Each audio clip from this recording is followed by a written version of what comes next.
السلام علیکم ورحمۃ اللہ وبرکاتہ۔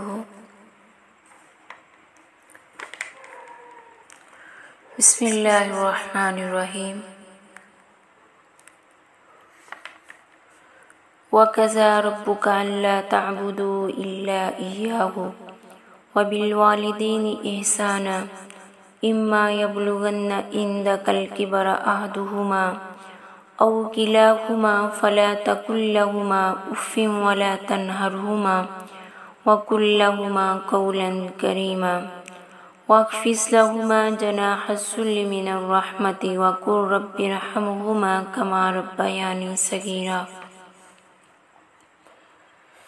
الحمدللہ،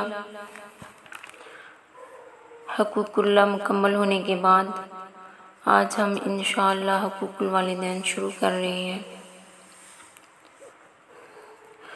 بچہ جب اس دنیا میں آنکھ کھولتا ہے تو گوشت پوست کا ننھا سا وجود ہوتا ہے، جس میں نہ بولنے کی قوت ہوتی ہے، نہ چلنے پھرنے کی سخت ہوتی ہے، اتنی طاقت بھی نہیں ہوتی کہ کچھ کھا ہی سکے۔ ایسے وقت میں ماں کا وجود اس کے لیے بہت بڑی نعمت ثابت ہوتا ہے۔ وہ ہر لمحے اس کی نگرانی کرتی ہے، اسے دودھ پلاتی ہے، اس کی پرورش، اس کی حفاظت کا فریضہ سر انجام دیتی ہے۔ اس کی راتوں کی نیند، دن کا سکھ چین اس کے لیے وقف ہو جاتا ہے۔ باپ کی شفقت اسے زمانے کے سرد و گرم سے بچاتی ہے، اس کی محبت کی چھاؤں اسے ہر سختی، تکلیف اور رنج سے دور کر دیتی ہے۔ ان دونوں کی پرورش کے نتیجے میں جب وہ شعور کی آنکھ کھولتا ہے تو اسے صاف نظر آتا ہے کہ اسے اس مقام تک پہنچانے والے اس کے اپنے والدین ہیں۔ اسے اس مقام تک پہنچانے والے والدین نے اپنے فرض کو پورا کیا، اب اس پر ان کے کچھ حقوق ہیں۔ یہ حقوق اتنے اہم ہیں کہ اللہ تعالیٰ نے اپنے حق عبادت کے بعد دوسرے نمبر پر جس حق کا ذکر کیا وہ والدین کا ذکر ہے۔ حقوق العباد میں سب سے مقدم حق والدین کا ہے، اور یہ اتنا اہم حق ہے کہ اللہ تعالیٰ نے اپنے حق عبادت کے بعد جس حق کا ذکر کیا وہ والدین کا حق ہے۔ اللہ تعالیٰ سورۃ النساء میں فرماتے ہیں وَاعْبُدُوا اللَّهَ وَلَا تُشْرِكُوا بِهِ شَيْئًا وَبِالْوَالِدَيْنِ إِحْسَانًا۔ اللہ کی عبادت کرو، اس کے ساتھ کسی کو شریک نہ ٹھہراؤ، اور ماں باپ کے ساتھ احسان کرو۔ سورہ بنی اسرائیل سے جو عہد لیا گیا اس میں بھی یہی حکم ہے۔ اللہ فرماتے ہیں وَإِذْ أَخَذْنَا مِيثَاقَ بَنِي إِسْرَائِيلَ لَا تَعْبُدُونَ إِلَّا اللَّهَ وَبِالْوَالِدَيْنِ إِحْسَانًا۔ جب ہم نے بنی اسرائیل سے پکا وعدہ لیا تو تم اللہ کے سوا کسی کی عبادت نہ کرنا، ماں باپ کے ساتھ احسان کرنا۔ سورہ بنی اسرائیل میں اللہ تعالیٰ نے فرمایا وَقَضَىٰ رَبُّكَ أَلَّا تَعْبُدُوا إِلَّا إِيَّاهُ وَبِالْوَالِدَيْنِ إِحْسَانًا إِمَّا يَبْلُغَنَّ عِندَكَ الْكِبَرَ أَحَدُهُمَا أَوْ كِلَاهُمَا فَلَا تَقُل لَّهُمَا أُفٍّ وَلَا تَنْهَرْهُمَا وَقُل لَّهُمَا قَوْلًا كَرِيمًا وَاخْفِضْ لَهُمَا جَنَاحَ الذُّلِّ مِنَ الرَّحْمَةِ وَقُل رَّبِّ ارْحَمْهُمَا كَمَا رَبَّيَانِي صَغِيرًا۔ اور آپ کے رب نے حکم دیا کہ اس کے علاوہ کسی کی عبادت نہ کرو، والدین کے ساتھ نیک سلوک کرو۔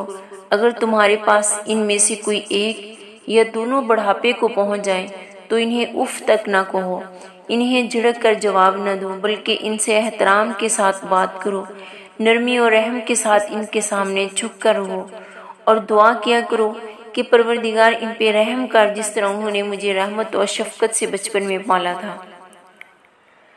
اب والدین کے حقوق میں قرآن کریم کی یہ دو آیات بہت ہی اہم ہیں۔ ان میں سے ایک تو اللہ کی عبادت کے بعد والدین کے حقوق کا ذکر ہے۔ ان میں سب سے پہلے والدین کے ساتھ احسان کرنے کا حکم ہے۔ اس کا مطلب یہ ہے کہ ان کے ساتھ ہر معاملے میں ایسا رویہ اختیار کرنا جس سے انہیں ناگواری اور گرانی نہ ہو، بلکہ انہیں مسرت، خوشی کا احساس ہو۔ اس میں حسن سلوک کی ہر صورت کے اختیار کرنے اور بد سلوکی کی ہر صورت سے اجتناب کرنے کی تاکید کی ہے۔ دوسرے نمبر پہ بڑھاپے میں ان کے ساتھ اف تک کہنے سے روکا گیا۔ اس کا مطلب یہ نہیں ہے کہ بڑھاپے کی دہلیز پر پہنچنے سے پہلے ایسا کرنے اور کہنے کی اجازت ہے، بلکہ والدین جوان ہو یا بوڑھے، ہر عمر ہر مرحلے میں ان کے ادب و احترام کے تقاضوں کو ملحوظ رکھنا ہے، اور یہ ہرگز ایسا رویہ اختیار نہیں کرنا جس سے ان کی بے ادبی اور گستاخی ہو۔ بڑھاپے کا ذکر صرف اس لیے کیا گیا کہ اس عمر میں والدین اولاد کی خدمت و اطاعت کے زیادہ محتاج ہوتے ہیں۔ جب والدین بوڑھے ہو جاتے ہیں تو اولاد جوانی میں والدین کو زیادہ اہمیت نہیں دیتی، لہذا جوان اولاد اور بوڑھے والدین کے جذبات اور خواہشات میں ٹکراؤ پیدا ہوتا ہے۔ جوانی ایک تو دیوانی ہوتی ہے، دوسرے زندگی کے تجربات و مشاہدات سے عاری، جبکہ والدین سرد و گرم چکھ چکے ہوتے ہیں، وہ حالات و واقعات کی بھٹی سے کندن بن کر نکلے ہوتے ہیں۔ عمر بھر کے تجربات و مشاہدات ان کی فکر میں اعتدال و توازن پیدا کر چکے ہوتے ہیں، لیکن جوان اولاد اپنے جذبات اور جوانی کے جوش میں والدین کے جذبات اور ان کے تجربات کو اہمیت نہیں دیتی۔ تو کیا ہوتا ہے؟ یعنی ایسے موقعوں پر والدین کی باتوں پر ناگواری کا اظہار عام اور اف یعنی ہوں تک کا استعمال بھی نہیں کرنا۔ اللہ تعالیٰ نے اف تک نہ کہو کہہ کر اسی بے ادبی اور گستاخی کا راستہ بند کر دیا۔ جب والدین کی بات کے خلاف اپنے جذبات کے اظہار کے لیے ہوں تک کہنے کی اجازت نہیں، تو ڈانٹے ڈپنے کی اجازت کیوں کر ہو سکتی ہے؟ اس لیے کہا گیا کہ ان سے قول کریم کہو، یعنی ادب و احترام سے گفتگو کرو، اس میں بے ادبی اور گستاخی کا کوئی بھی شائبہ تک نہ ہو۔ ان کے سامنے دل کی گہرائی سے عاجزی کے بازو بچھائے رکھو، یعنی ان کے سامنے ان کی رائے کے مقابلے میں تکبر سرکشی کے اظہار کی قطعاً اجازت نہیں ہے۔ ان کے حق میں دعا گور ہو، یا اللہ جس طرح انہوں نے بچپن میں مجھے پالا پوسا، ان کے ساتھ رحم و کرم کا معاملہ فرما۔ اسی لیے دعا تجویز فرما دی ہے، رب ارحمہما کما ربیانی صغیرا، پروردگار ان پر رحم کر جس طرح انہیں مجھے رحمت اور شفقت سے بچپن میں پالا۔ والدین کے ساتھ حسن سلوک کرنے، اس کے فضائل و فوائد کے بیان میں بہت سی احادیث آتی ہیں۔ سیدنا عبداللہ بن مسعود رضی اللہ تعالی عنہ فرماتے ہیں، میں نے رسول اکرم صلی اللہ علیہ وسلم سے دریافت کیا، سب کاموں میں اللہ جل جلالہ کو کون سا کام سب سے زیادہ پسند ہے، یعنی اللہ کو کون سا کام زیادہ محبوب ہے؟ تو آپ صلی اللہ علیہ وسلم نے فرمایا، الصلاۃ علی وقتہا، نماز کو اول وقت میں پڑھنا۔ قال، پھر میں نے پوچھا ثم ایو، پھر کون سا عمل؟ قال، آپ نے فرمایا بر الوالدین، والدین کے ساتھ حسن سلوک کرنا۔ قال، میں نے کہا ثم ایو، پھر کون سا؟ قال، آپ نے فرمایا الجہاد فی سبیل اللہ، اللہ کے راستے میں جہاد کرنا۔ یعنی اللہ تعالیٰ والدین کی دعا کو قبولیت کا شرف بخشتا ہے، وہ اولاد کے حق میں ہو تب بھی، ان کے خلاف ہو تب بھی۔ سیدنا ابو ہریرہ رضی اللہ تعالیٰ فرماتے ہیں، رسول اللہ صلی اللہ علیہ وسلم نے فرمایا، ثلاث دعوات مستجابات لا شک فیہن، تین دعائیں ایسی ہیں ان کی قبولیت میں کوئی شک نہیں، دعوت المظلوم، مظلوم کی دعا یعنی ظالم کے خلاف، و دعوت المسافر، مسافر کی دعا، و دعوت الوالد علی ولدہ، اور بیٹے کی باپ کی دعا اپنی اولاد کے لیے، بیٹے کے لیے۔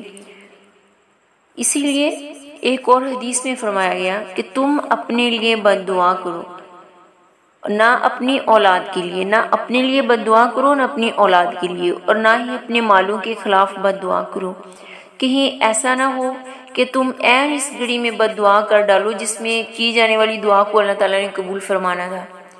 سیدنا عبداللہ بن عمر بن عاص رضی اللہ تعالیٰ فرماتے ہیں، ایک آدمی رسول اللہ صلی اللہ علیہ وسلم کے پاس آیا، عرض کرنے لگا، اس نے آپ صلی اللہ علیہ وسلم سے جہاد میں جانے کی اجازت طلب کی۔ آپ نے اس سے پوچھا، احی والداک، کیا تیرے ماں باپ زندہ ہیں؟ قال نعم، اس نے کہا ہاں۔ آپ نے فرمایا ففیہما فجاہد، آپ نے فرمایا انہی میں جہاد کر، یعنی ان کو خوش رکھنے کی کوشش کر۔ یہ اسلام والدین کی کس قدر احترام کرنے کا حکم دیتا ہے۔ کسی دوسرے کے ماں باپ کو بھی برا کہنے کی اجازت نہیں، کوئی کسی کو برا بلا نہ کہے، یعنی ایسے ہی ہے جیسے کسی کے ماں باپ کو برا برا کہیں گے تو وہ جواب میں ہمارے والدین کو کہے گا۔ سیدنا عبداللہ بن عمر فرماتے ہیں رسول اللہ صلی اللہ علیہ وسلم نے فرمایا کبیرہ گناہوں میں سے ایک یہ بھی ہے کہ آدمی اپنے ماں باپ کو گالی دے۔ لوگوں نے عرض کیا اللہ کے رسول کیا کوئی شخص کیسے اپنے ماں باپ کو گالی دیتا ہے؟ تو آپ صلی اللہ علیہ وسلم نے فرمایا اس کی صورت یہ ہے کہ وہ کسی دوسرے باپ کو گالی دے، کسی دوسرے کی ماں کو گالی دے، اور وہ شخص پلٹ کر اس کے ماں باپ کو گالی دے تو اس طرح وہ خود اپنے ماں باپ کو گالی دینے کا سبب بنتا ہے۔ یعنی کسی کے والدین کو بھی برا بلا نہ کہو، کسی کے لیے جو بھی لفظ بولو کسی کے والدین کو اپنے ماں باپ کی طرح ہی سمجھو، کبھی بھی انہیں برا نہ کہو۔ ایسا نہ ہو کہ سامنے سننے والا غصے میں آ کر پھر تمہارے والدین کو برا بلا کہے۔ اس بات سے ہمیشہ بچنا چاہیے۔